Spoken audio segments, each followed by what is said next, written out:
Please make sure power is turned off.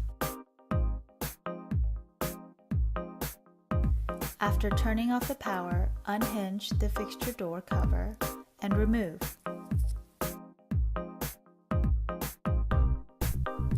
Step 2, remove the fluorescent tubes. Step 3, remove the ballast cover.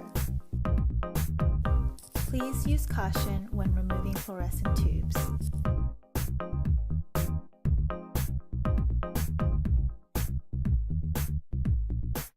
Step 4, disconnect host fixture ballast from main. Please use wire cutters. With the risk of electric shock, please use wire connectors to cover the wires. Step 5, install security latches. Step 6, connect the door. Slide the security latches on opposite ends of the fixture.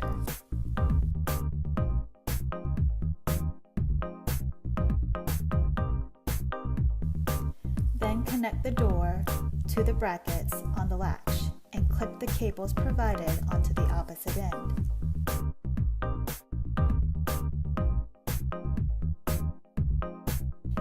Step 7, connect the wires.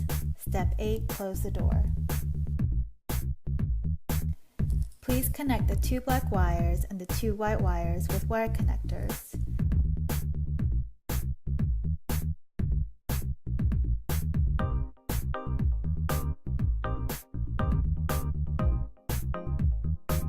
Please close the door and lock it into the latch. When it is secure, please turn on power.